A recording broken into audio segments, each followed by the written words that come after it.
Hello everybody, please take your seat.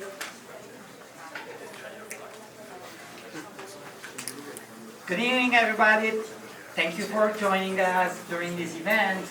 I am Flavio Notari, one of the board members in Business Association Inter-America. I'm very proud tonight having you, all of you, each one of you here, along with the MIP students, Executive MBA students from the Polytechnic of Milan, which we are welcoming during this week for a Silicon Valley experience.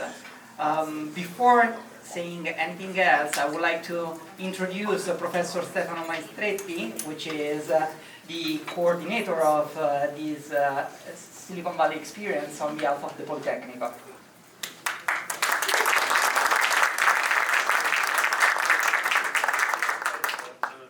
Thank you everyone. As Flavio was mentioning, we are here with 38 executive MBA. If you want to raise your hand so that the other will see you. It's quite a huge group. We landed here during the weekends basically. We had the first day of speeches about Silicon Valley experience in the Oric building. Then yesterday we went to Stanford. There we had the kind of experience about the different perspective on design thinking, entrepreneurship, innovation. Monday we went to Pinterest where we met first Serena. So that was an experience. And this is part of this program that we are used to run since, I don't know, 5 years. 5 years, so it's been a long time. And yeah, this night we are here. So thank you for hosting us and for inviting us. And enjoy the speeches. Thank you very much. Thank you very much. And what Stefano said, give me the floor also to explain a little bit about BAIA activities, because this one is one of the experiences that it is completely and exactly as part of the activities that the organization performs, which is an open network between Italy and United States for professional entrepreneurs, researchers, which are willing to establish a relationship between Italy and United States. BAIA, as you may know, it's a no-profit corporation, which basically means that it's a volunteer basis network. Each one of us, as me, Serena, and the other volunteers, we coordinate the activities of the association as a part of our spare time. So nobody of us is a professional in doing this kind of activities, but every one of us is dedicated to perform this kind of relationship and fostering the pursuit of innovation between Italy and the United States in order to create a bridge between those two countries for all the people who are sharing and who are willing to share an open network view and approach to their entrepreneurial life. So, having said that, I do not want to take any time more from the stage, and I leave the floor to Serena, which might introduce the guest and coordinate the evening. Thank you very much. Thank you. So, first of all, probably everybody knows me by now, but I'm going to introduce myself again. So, my name is Serena, and as Flavio said, I'm one of the members of the board of the Business Association Italy-America, and I've been with the organization for the last 7 years, which means exactly since I came to the United States. And for me, it's really been part of my life by now, because of course it's given me the opportunity to meet so many people and pretty much build my own network. So I'm very excited to actually do this tonight again. I did the first chat last spring for other MBA students, and it's a very important moment to also give back to the community where we belong to, but also to open up to people who come from Italy. So I'm very, again, I'm very happy, but so I'm gonna take just a few minutes to start and say what we are gonna do tonight, right? Because it's important to know that the reason why we are here, it's not just because you are here from Italy, but also because BAIA has been featured in this book, which is called Silicon Valley. And it's a book that has been written by Eleonora, Chioda, and Tiziana Tripepi, and they are two journalists from Millionaire. And what they did is pretty much they interview people that have been in the Silicon Valley for a long time. And then they trying to understand why this place is so special. And then that's why we are actually here with 3 people that have been featured alongside BAIA in this book. So this is actually an honor for me to talk to Silvia, Luca, and Paolo. And so I would like to focus a little bit more on your experience, of course.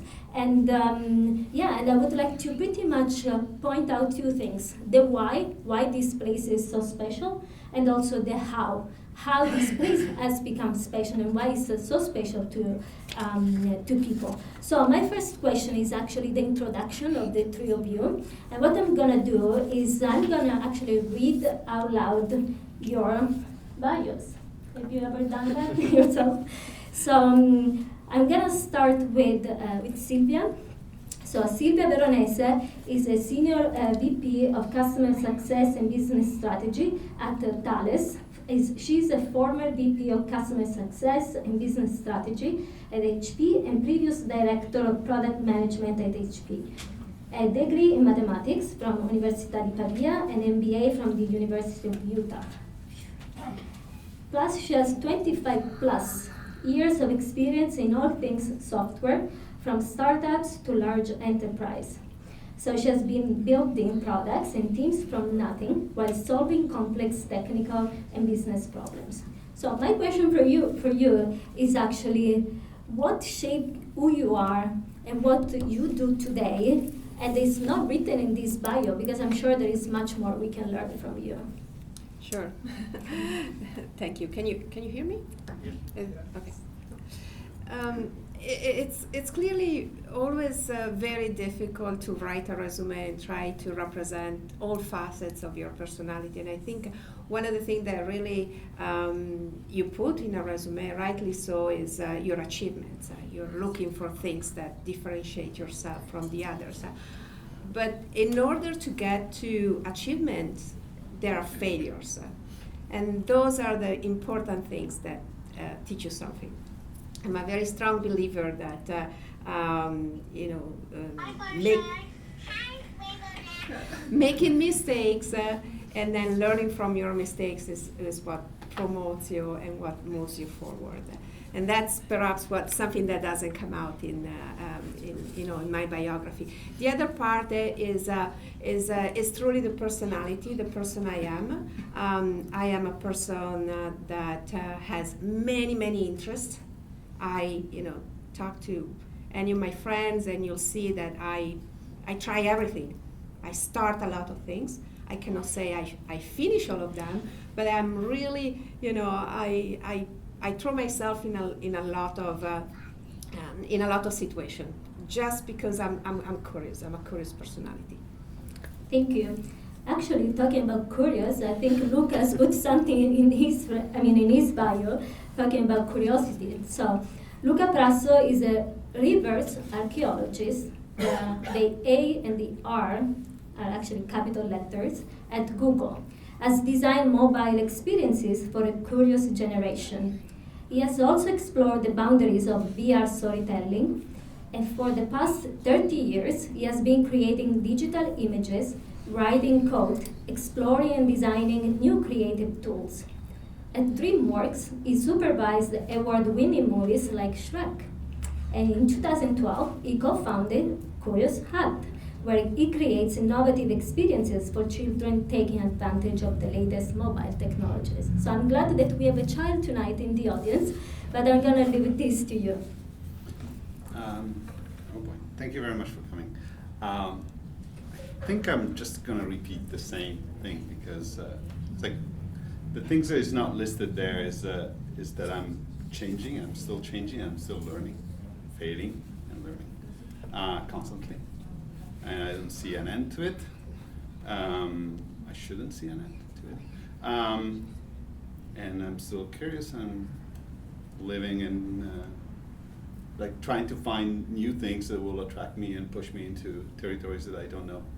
And so I can use the couple new neurons that are left before they're gone. Cool. Thank you. So Paolo Privitera, here on my right, is a CEO and founder of Ivansi, and he got his master in computer science in Venice. Paolo is a Silicon Valley-based global entrepreneur and strategist with a passion for innovation and growth, using the power of data, strategic analysis, creativity, and teamwork. And he has founded, invested in, advised, operated in over 20 startups. Paolo, what is missing here? I mean, there's a lot already. Hi everyone. Do you hear me right? Yeah. So I'm gonna piggyback on what they said, but on top, what I really believe shaped me is number one, going after challenges, not accepting the status quo. So what I really have been doing since when I was literally 3 years old, so when I started coding, was finding problems in the real world and try to optimize it in any way as possible. That I call them challenges. And I'm gonna add an extra piece to that. I usually, everything I have done so far was I never accepted or chased projects specifically for monetary remuneration, for money. I always put first the desire to be part of it and the fit into what I believe and the values. And it means that very often I said no to projects or to jobs that would have paid me a lot, for instance, but I didn't believe in the cause. So I always followed what I believe it was right and all the challenges where I thought I could have a direct impact. Thank you. So you've been in the Silicon Valley for quite some time, but I want to go even farther back, because I'm gonna start with Luca, because he came here first. And can you say when you came here? It was January 26, 1995. All right. So It was my birthday, so it was nine hours longer. Oh my God. So I guess at that time, if I'm not mistaken, there was no Google, there was no Facebook, there was no Instagram. It was pretty much. Yeah, I sent a fax Yeah. with my curriculum. There was no Wow. email at the time. I didn't have an email. Yes, but you still joined a big company. Was I it joined a smaller, initially? very old company in computer graphics. Then the year after became part of DreamWorks. DreamWorks. And so, this is also a big thing for me. So you worked for the same company 17 years. Yeah. And I know these people come from Italy, so they are used for, long time being the same company, but Silicon Valley is not Yeah, really we were kind of a very strange situation. We were making movies, and while everything was changing around us, and I honestly didn't care. Like I may have made mistakes not joining Google or others. The early days because I didn't pay that much attention. We had a PC at the end of the hallway with the internet, and we were going there to search the internet at the time. We didn't have internet at our desk at that point. And then we start seeing the valley changing again in the late 90s, and then following that another wave.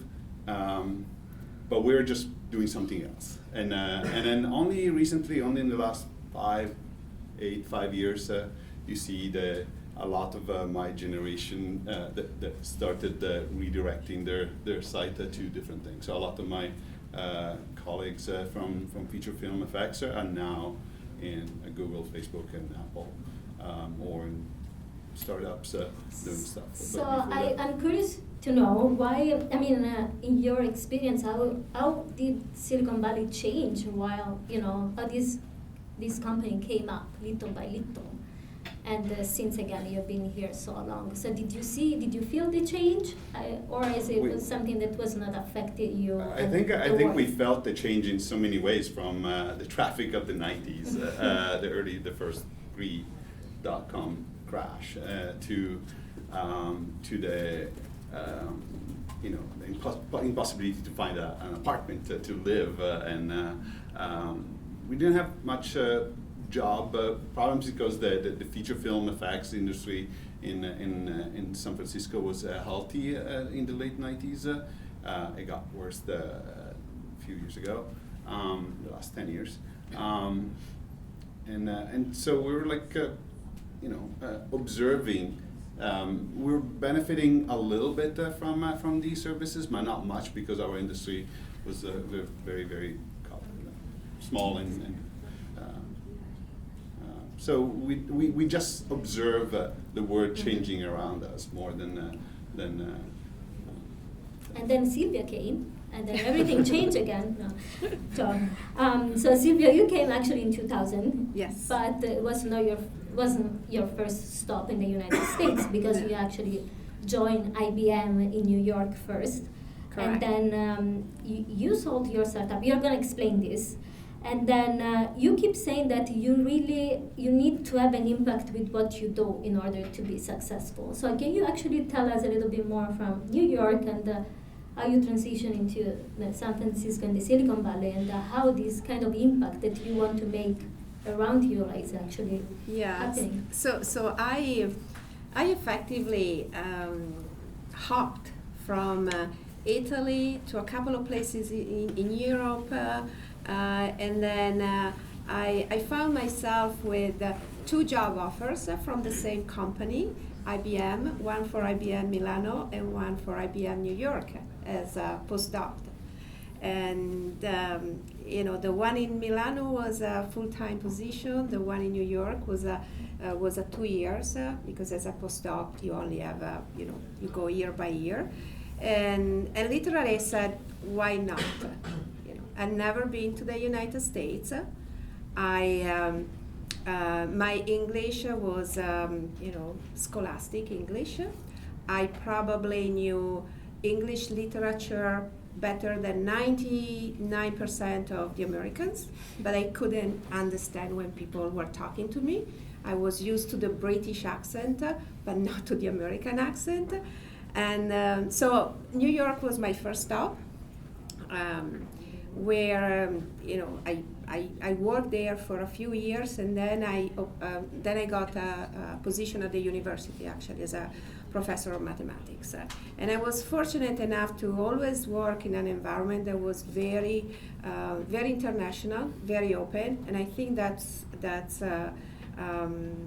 really helped shape my vision towards making an impact, changing things.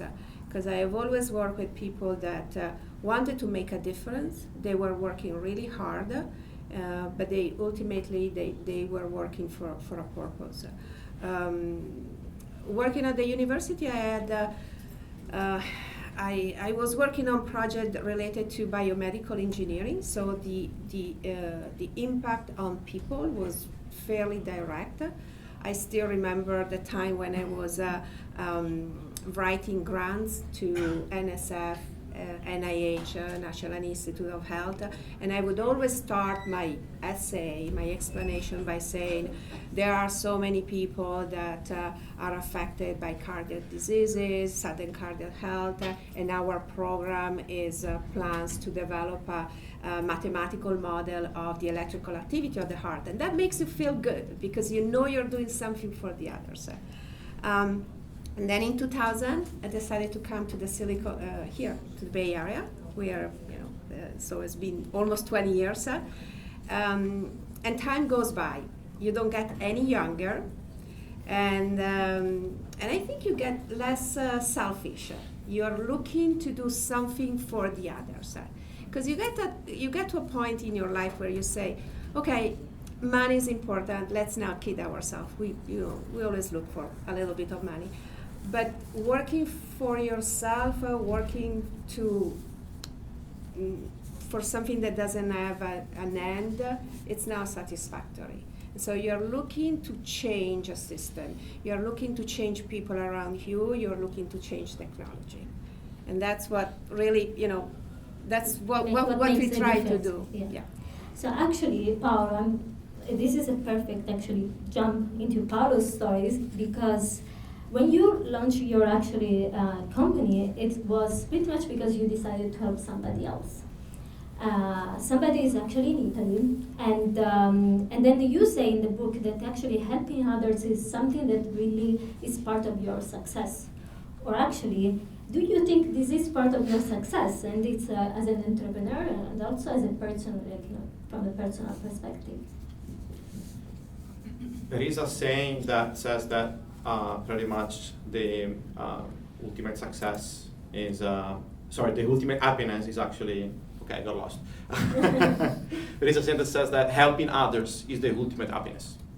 And for me, success is these sort of stories, helping others that eventually brings to happiness.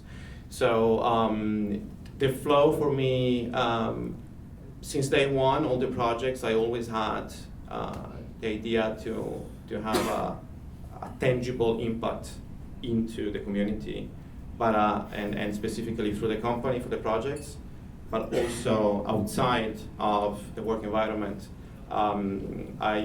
What makes me really happy is to know that I can have an impact on other people, or friends, or young entrepreneurs, or startups coming from Italy, coming from Chile, coming from Mexico, coming from Korea, and I've learned that helping other people is not just a higher level of giving back, but it's actually somebody can call it karma, but actually what I learned is that by helping other people, you're learning a lot, because it's an exchange. You're giving, and then you're listening. And by listening the stories, by listening the problems, you're learning things that you don't know. You're learning a different vertical, you're learning different problems, you're learning a different culture. So I would say that helping also helped me, because it's a constant learning process. It's a never-ending loop, it's a never-ending cycle. What actually I need to do more maybe is I should learn to ask and to take. I don't like the word take, but actually this is how business works. You give and take. So this is maybe what I'm missing, but helping has definitely been a crucial component in all my learning and growing experience. Thank you. So going back to the Silicon Valley world, so the introduction of the book actually is as this is a pretty much a small area. So it's just 31 square miles. And but we have two of the best universities in the world. We have the headquarters of pretty much the most known companies, the biggest venture capitalist market, and the highest number of startups. So all of you actually share one point, which is actually you founded your own company. So you actually decided to leave the company you were working for to run your own business. And so Silvia, why did you decide to do that? It's so comfortable to work for somebody else. Don't you think so? Yeah, it's comfortable, and you don't have to prove yourself quite often. For me, was not an easy change, but it was like we say in Italian, una sfida a me stessa. I wanted to prove to myself that I could do something I was not comfortable with.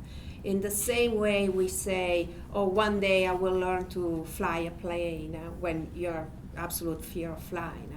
And so it takes it takes courage. For me, what helped me was the fact that I worked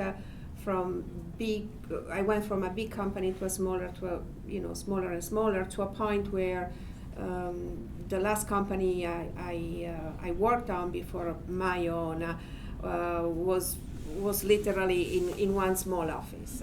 So that perhaps the next step was not too hard. It still requires you to believe in yourself, which I think is the biggest obstacle, especially for women. We don't believe in ourselves enough. But once you have overcome your inner fear, it really everything else follows. And I'm saying it again. It's not easy. It requires discipline. It requires a lot of teamwork. There is no room anymore for politics. There is no room anymore for complaining, because you don't have anybody to complain to. It's just you doing it. Yeah, Luca is smiling because I'm gonna read quote unquote what he said about his life as a startupper. And so you found, you kept yourself busy for at least the first 3 years, during which you say, I lived the foolish and most stressful experience of being a startupper. So what does that mean first? What happened to you? Well, I worked for 17 years, so I think it was a gut reaction to the fact that I ignored Silicon Valley for so long, that I got tired of a job that was a pioneering at the beginning when we made the first computer graphics movies ever, and then became this kind of a mass production job that wasn't fun anymore. It wasn't curious. It didn't stimulate my curiosity anymore. I had 2 kids that were just born, and I decided that I wanted to change. I wanted to follow this idea of building something that would have an impact on the next generations. But I was 48. Now, the best idea to lose a job, a paid job, and go into a few years of startup with no money but somehow, despite the failures, despite the fact that we were in the same batch of 500 startups, you got money, I didn't. No, I didn't get much. They run out quickly, and despite the success of the products, but with some market, but not with the money, not the business model was hard, and the failure of realizing that you didn't have you're stubborn and you follow a business model that didn't want to compromise on. That kind of informed the next 2 steps of my life. The steps that went from after that to the early collaboration with Google, and then the work that I do now for then the augmented reality stuff. So I'm doing now things. The irony is that I'm doing now things that I presented to the investors in 2011, asking for money in Italy. I just showed last week slides in Italian that I showed to the investors about things that I wanted to build, and I couldn't build them, and now I'm building for free. They pay me. I don't have to go out and ask. You get free food. I get free food. What else? Of course, I'm not attending the gym. I'm on you the don't food go side. to the free gym, but Gym and massage are not my thing. But somehow those failures and the desire to reinvest in yourself and find the new stimuli to push yourself into just above, past your comfort zone, led me to the 2 projects that I landed after that. now you pointed at Paolo as if you always succeed in your life, but actually you didn't. And you say that out loud. I mean, you're not afraid to say that your story is a story of failures, but also of resilience, of capacity of going, just saying, I'm gonna start again, I'm just gonna try again. So it's actually, you set an example also for others, to look at and say, hey, actually you can make it, and you make it 500 startups when Luca didn't, but so what's your final, what's your thought when you fail and then you need to start again? What happens in between this? So, it seems easy by now. Oh yeah, Paolo is great at not giving up, great resilience, and maybe he has learned it somewhere. So the story for me is actually very simple. At the very beginning, when I started to fail means everything. It doesn't mean you're shutting down the company. It means that you failed to raise money from investors and you need to let people go. You need, it means that one of your clients is not paying you. It means that you're running out of money. It means that you go home sad after a very bad day because investors told you that they're gonna postpone investment, and so on. I could go on for hours, tell you any possible worst scenarios. But so at the beginning, I didn't have an option. I couldn't afford of giving up. And that's the reason why at the very beginning I didn't give up, because I had to be back there and retry and re-raise money, because if we didn't raise money, we had to let people go. And of course, thinking about their families or whatever. But the point is, at the beginning, I couldn't afford it to give up. And I believe that by having multiple occurrences of not affording to give up, whatever was the reason, I ended up creating a learning pattern on how not to give up, how to be resilient. And this is actually one of the things that I try to teach to people. There is another side of the story that there are moments when you need to give up. It's not about giving up. It's more about letting go. But it's very different. We need to process whatever was your sunk cost, in technical financial term, and be able to let go, because sometimes there are situations that are not solvable. I don't see that as a giving up, but it's an opportunity as learning and moving on, and learning from the failure, learning from that experience, and apply that to the future project. That is not easy, because usually we try to, sometimes we fall again doing the same mistakes. And that's the key. That's the key to learn, and to learn from not just your mistakes, but to learn from people around you that are giving you suggestions and so on. So this is kind of my take on giving up. And this is actually connects me to the next question, which is something that the mayor of San Francisco was also featured in the book, which is very interesting, because we get a lot of Italians here and the successful stories, but also some local people. And so what she says, London Breed, says that it doesn't matter where you came from, but what you do in life. And going back to what Paolo said, never let circumstances shape the way you live. So this is for me at least very inspiring, because at this point we are all expats, even if we have been living here for quite some time. But in San Francisco, it doesn't matter really where you come from. And so did you actually feel any culture shock? Or did you feel that it's actually a true story that you can resonate with, or it's just BS? No, it's not BS. But I have to say something.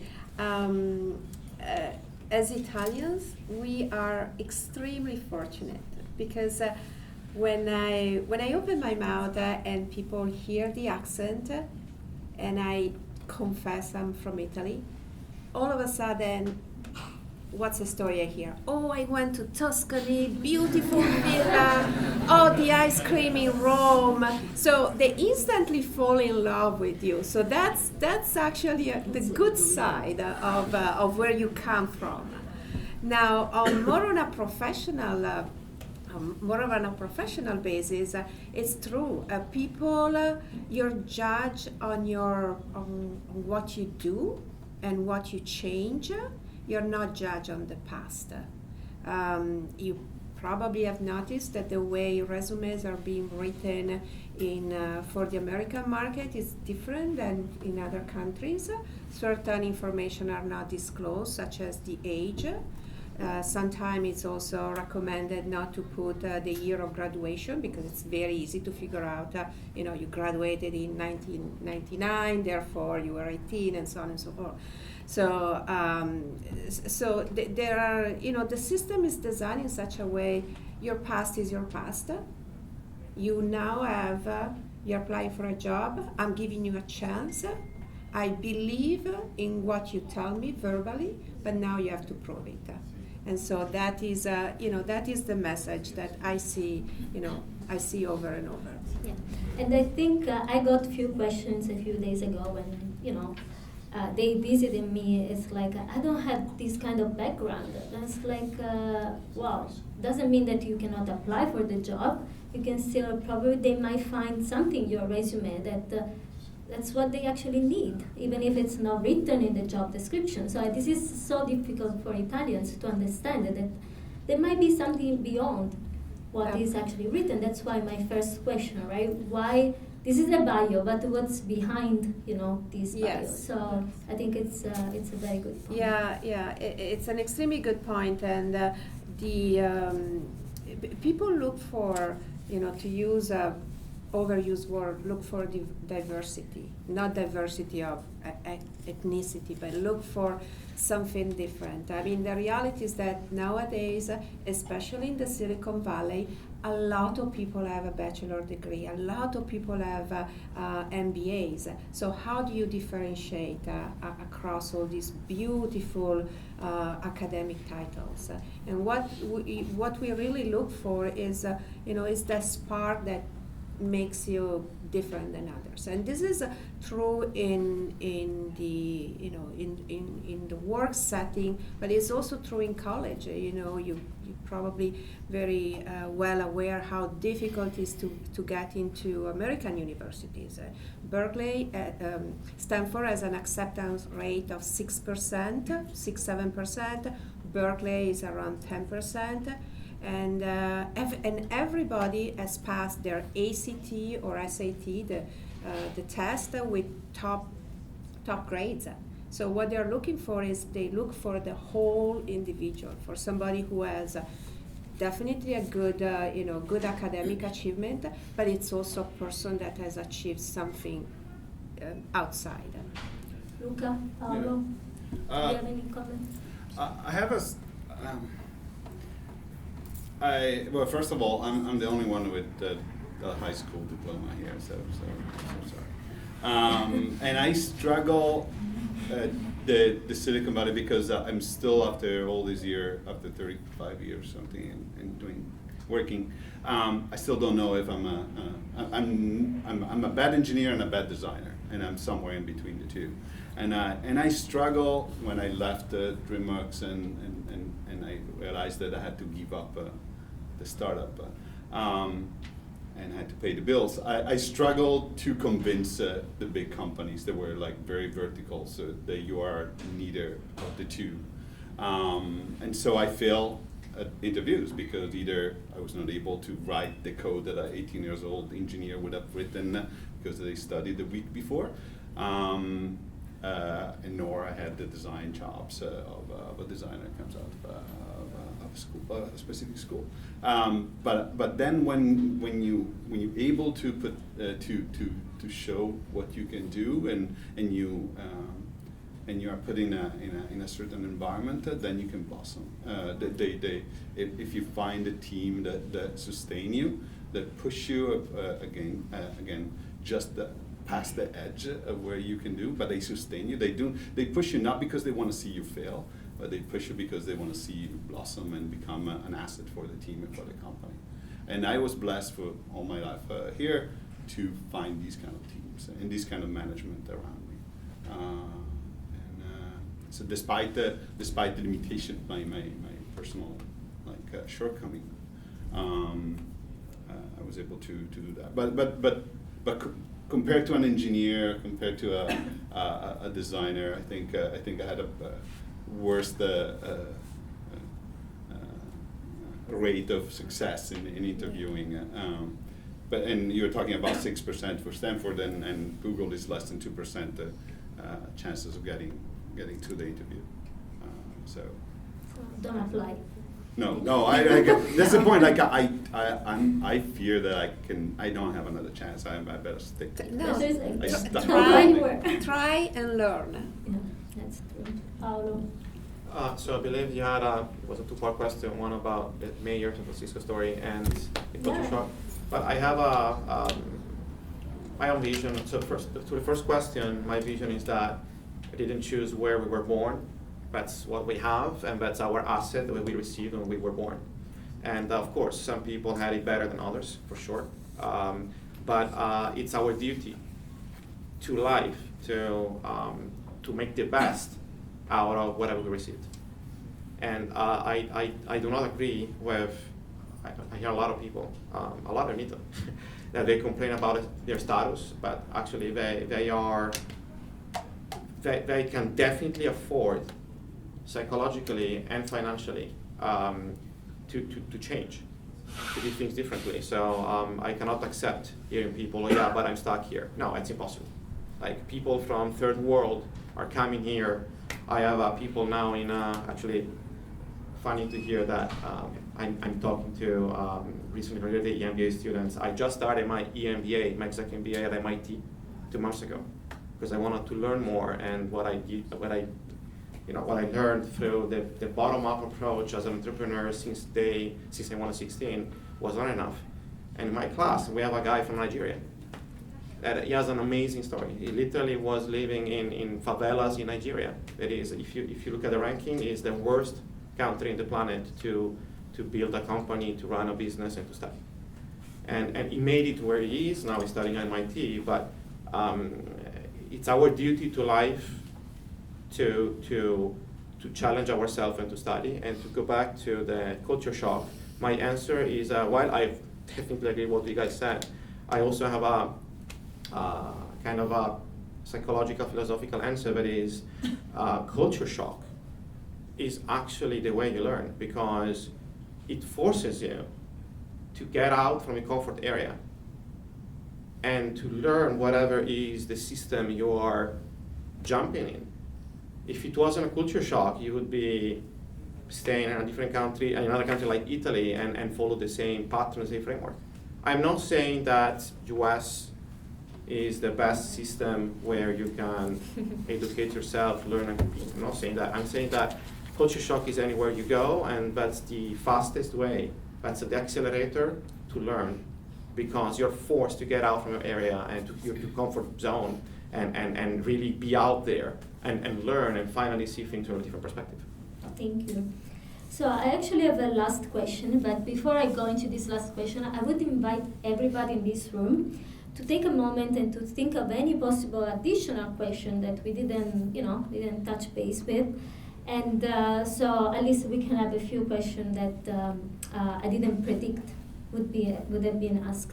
So for my last question, we usually go to events, and what happens is like, okay, this is the to-do list of things that you want to do to be better at this, or to be an entrepreneur, or to live the job that you have. So I want to change a little bit, and instead of the to-do list, I want the not to-do list, which means I would like to understand the mistakes that people should avoid in order to make things happen. And also, I would like to understand which preconception, which thoughts people, like anybody really, should avoid, because that would prevent them from being successful for the way we learned tonight. So whoever wants to start.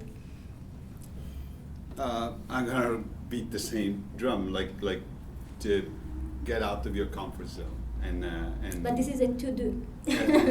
like don't start. Don't get stuck. Pushing my logic ability. So don't sell. Don't pretend that you know, and at the same time questions everything, and don't stop learning. And that kind of. I honestly, I've changed so many times that I don't, in a way, but I change. But at the same time, it feels like an arc and a path, and it doesn't feel like I'm branching in. It feels like a journey. So think that you have a journey in front of you, and don't think that you already know where it ends. You only know where you want to go tomorrow, and try to build something every day. This is the opposite of what you are. I guess for me is don't try to be not to be yourself. The power of who you can become comes from you. So don't try to change who you are. Try to shape it for the better. Try to learn. Don't come to Silicon Valley because it's a big brand name. It's not It's not easy here. I know it's not easy in Italy. It's not easy being in France. But don't come because of the headlines. I'm gonna use the same method of Luca. But I have a list actually that I am providing to friends and people coming here. So I literally have a file, like a manual for dummies on what to do, what not to do. Don't be shy in the sense of talk, explain yourself, shout, talk to people. So don't be too much reserved in a way, because if you come here, you come to network. That's the number one reason to come to Silicon Valley and to still live in Silicon Valley is network. It's number one. So if you come here and you don't talk, you don't do things that allow you to talk, to communicate, you already failed just at the start. That's one point. Second point is don't be afraid to ask for help.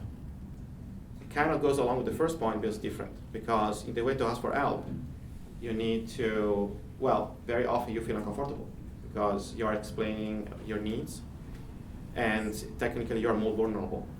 So my saying is be vulnerable. So don't be afraid to ask for help. That's number two. And number three is kind of goes along with the first two, but is don't be jealous or scared of explaining your, billion-dollar idea to the people. Because the first thing you can do, the best thing you can do is ask for feedback. Is ask for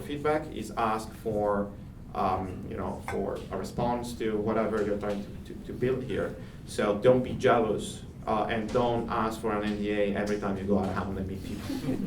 I think there's one example that I read in a book. I think it's Seth Godin, but I may misquote. That I always use with the students or people that I meet. It's like the example is that if you go on a weekend on a corner of a Home Depot, in a store here, you see a line of people looking for work.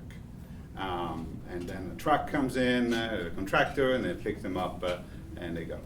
And the contractor just picks randomly, because they all look the same. So don't look the same. Work on being unique. Work on being different. Work on whatever it is. I don't know how you can be different, but work on that so that when you stand out on that corner. And that's the only thing I can tell the people, because I don't know what my son is gonna do. He's 10. It's like 8 and 10. So I don't know, but I just want them to find that path to be different, to unique, and be able to contribute to their happiness and the society in a unique way.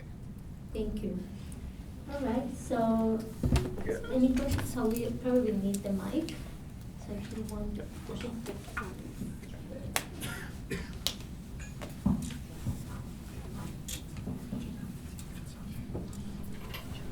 Thank you. I'm particularly interested in understanding if I'm probably reiterating a bit to the question that I posed to Pinterest, but because you are a startupper, probably the answer could be different. So I'm particularly interested in understanding what happened when you had this idea of your startup. How did it become the project or the business plan? Did you, for example, rely just on your intuition and you got it right? Or you talked to some experts, your friends, family, or you went through a very structured process to understand what was the possible requirements from your customer base, potential customer base? Do you have, is there like a best practice for being sure that you got it right? I'm sure that you are super intuitive, but sometimes the intuition is just not enough, maybe, to get the right direction.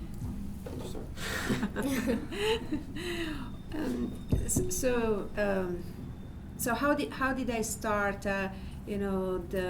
I was working full time for a company, so the idea was a part-time idea, evenings and weekend, that got developed over time. And there you need a lot of perseverance, because it's easy to say, oh, I have to do other things, or this can wait. So the first part starts as a part-time activity. I can say it's very well organized. It's you, your idea, your research that you do locally. And then it evolves to a second phase. You talk to a lot of people, and exactly what Paolo was saying, don't be afraid to share your idea, because the worst thing that can happen is that you have this this idea that you think is a great idea, and then as soon as you open it to the world, they look at you and they say, are you crazy? So talk to people, because in doing a startup, it's an idea and it's a perseverance to reach that goal. So you need both of them to be successful. If you look at some startups don't have great ideas at the beginning, but it's just the perseverance of filling a gap in the market that makes them successful. So in my case, there wasn't a structure process. There wasn't a book. Of course you read a lot of books, but it goes a lot with developing and then bouncing off your ideas, connecting with all sorts of people, trying out. Don't try with the VC that you think is going to give you money, because your pitch is not going to be perfect the first time. Yeah, you want to, the point. yes. Yeah, exactly the point I want to make is the pitch cannot be perfect first time, that is for sure. But also, how can I be sure that what I have in mind is a profitable idea, for example, and doesn't require, for example, some adjustments before I go to the business plan, before I go to the pitch. So is there, for example, like a way to organize, I don't know, focus groups and post-its, or meetups in which you tell before you do the pitching? Is it something that you did, or it's just something that it's not a way to go? So, I wish, since when I started my first company at year 16, so 25 years ago, I wish I knew frameworks and structures and processes like I knew now. And I still don't know everything, but the point is, I did so many mistakes because I followed my intuition. Several times it worked, several times it didn't. And of course, while you do that, you build feedback loop, you have to make mistakes, clients don't buy, investors don't invest, so there has to be something wrong. And even timing sometimes is wrong. Right? So maybe not just the feature or the product, maybe the market is not ready. And that happened to me with my previous company. We were 2 years earlier than the market needs. I wish we could hold the product for 2 years longer. Now it would be maybe a unicorn. So there are ways to understand how to go from idea to execution in the best way as possible, but they are not enough. You need, so definitely intuition has to be the number one, and getting feedback, market research, client research is the fastest way. And my suggestion is do a lot of small and fast iterations of small prototypes. Go out there, test it out, and I wanted to share something that maybe is the number one word, but is a competitive advantage against pretty much any company you can have in front of you or the market. That is speed. Don't be slow. Not in Silicon Valley you cannot be slow, but even here, like, speed is the number one competitive advantage. Your product could be worse than the competition, but you're executing it faster. Okay. And that helps in a lot of situations. I'm a strange startupper because I had an idea out of the particular moment in life with the new kids, and they wanted to build something that for this generation. But also I was a stubborn startupper that didn't want to compromise that idea based on what I was hearing from around or the success that I was seeing around me, but that I felt there was a compromise with that idea. And so so I gave up. I didn't change the business plan. I didn't change the product that I was making to follow the other good examples that I had around me that were working, because it wouldn't have been the thing that I wanted to build. And I accepted that and become an asset for the future work that I did. But again, that depends what is your goal. I didn't know it was successful. I felt it was something that I wanted to build for myself, because and for my wife and the other co-founder. But I accepted that was not resonating with the investors the way they wanted, and with the market, and I accepted the fact that aside from all my shortcomings as a startupper and raising money and stuff, I didn't want to compromise that idea, and I'm okay with this. I'm perfectly okay. But I would do it again if you put me back in 2011. Thank you. Thank you. Please, you might need to give. I don't know if Speak we loud. can get. The Microsoft doesn't. Yeah. Here or? No, I can speak loud. About teams, how important was it to have persons next to you that you could get along with? Did you follow the path on your own? Did you make the first steps on your own? And at a certain point, how important was it to have certain people that you work with and that helped you to get along and make a step further? Can I start? Go for it. I said that because actually that's the most crucial topic for me in the recent years. So my first answer is team is your number one asset and number one variable in which you need to invest on when you build your company. So to answer kind of your sub-questions, teams means two things. One is the founding team, is where you start, and it's crucial because founders may fall in love at the beginning, but then when the company becomes a real business and or when you start to have issues, then is where you learn who is really the person that is by your side. And if you read the statistics, I don't know the percent, but believe me, is maybe 90% of the company fails is because of founders' issues. And I could talk for hours just about founders, but then I want also to answer you quickly to the team as a generic topic. So when you grow, well, technically in any moment, the biggest investment you can do is into having around you people that can teach you all along the way. So people more senior than you. Very often the biggest mistake of founders or small companies is to hire people that are your peer or less savvy than you, because it's easier to hire them because they are more eager to join you. And that's the biggest dilemma. Pay people whatever is your ranking, hire easier, maybe B and C people. But the issue is that these people may also be senior, but if you're not learning from them, and if they're not bringing their seniority and skills expertise to the company to raise the bar, then you're not going anywhere. And so the most difficult part is to invest into, first of all, advisors and mentors around you.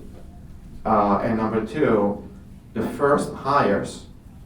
I know you have less money because at the beginning you don't have a lot of money, but that's the tricky part. The first hires need to be the most senior people you can have. Because if you don't have a strong foundations, you cannot build a castle. You have junior people around you and then you start to grow. Maybe you hire senior people later, but your foundation is built with junior people. The castle crashes. And believe me, I went through that multiple times. So team is the number one investment asset, all the way from zero to exit. Yeah, even for me, even in joining a company that wasn't a startup, but having a diverse team of senior people that you can learn every day was I mean, I couldn't imagine any other way around. Like having people that you can learn from, and especially in DreamWorks, we had like a variety. We had artists and researcher and coders, and we were working together. So it was a very interesting mix that helped the creation of the tools, the technology, and the products and the final products that we saw. So I don't have a startup, but I can bring my own experience of from how you build the team in a company. Is very much being sure that you hire people that are better than you.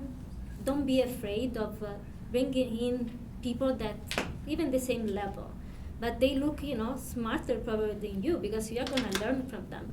And this is something that in my company that happens all the time, and we are all very committed to do that, because it's the only way for the company to get better at what we do and how we present ourselves and how we improve the product. So again, it's not a startup anymore, but the mentality, I think, of be surrounded by people that are better than you and can bring really something to your table.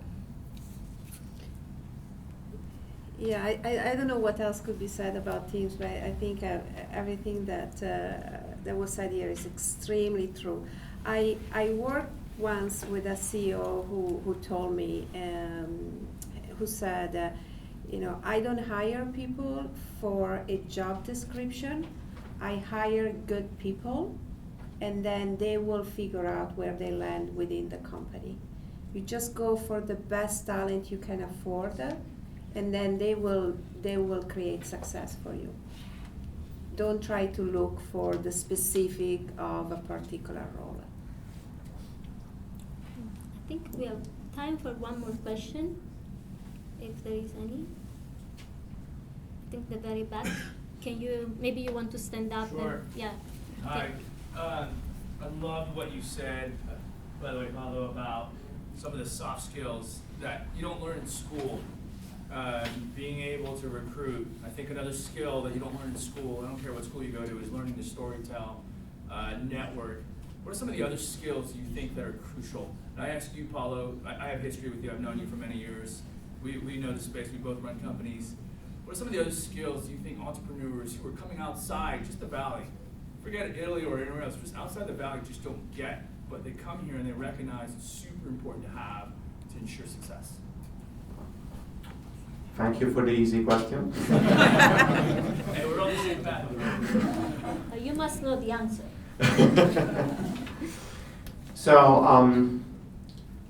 that applies not just to Silicon Valley, but I put first in any transaction, any situation, people. So people first, and people, they go along with the most important one is respect. So respect is one of the soft skill that is incredibly valuable, and I believe is getting more and more important lately because people are getting differentiated by a lot of soft skills. That's one. Lately, I'm learning a lot about the meaning of kindness that goes along with respect. I really like it a lot because kindness creates empathy, and you can create connection with your audience, with your person at a different level. That is not just technical; it's more relational. I would end here because I believe these are the most undervalued soft skills that lately I'm valuing really a lot. Thank you. I don't know. I mean, I think for me is be humble. Really, don't put yourself in front of the person you're talking to, because the person you're talking to could be the one buying your product. So the more you learn to listen and to learn, the more you grow yourself.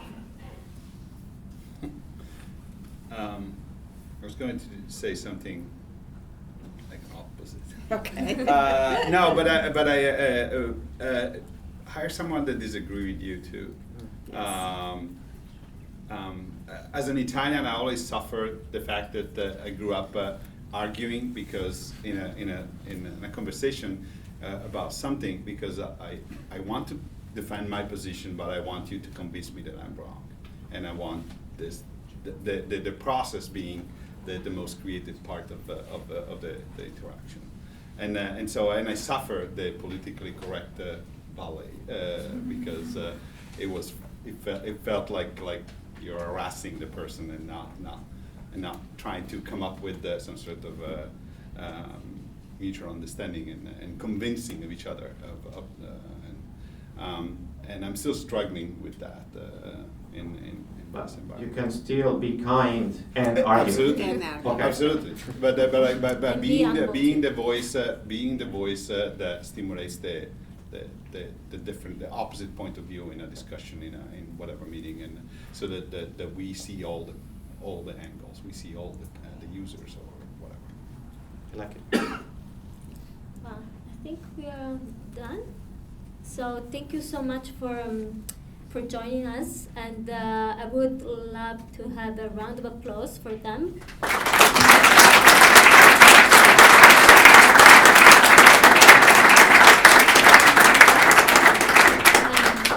And also I would like to thank you, our director of the Italian Institute, but unfortunately she's not here because she's traveling in Washington with the Consul General, so they cannot be here tonight, but I think the word will come to her that we are very grateful for the space and for the opportunity to be here. And so thank you again, and good luck with whatever you have to do in life. And we are here, of course, to help. Thank you. Thank you.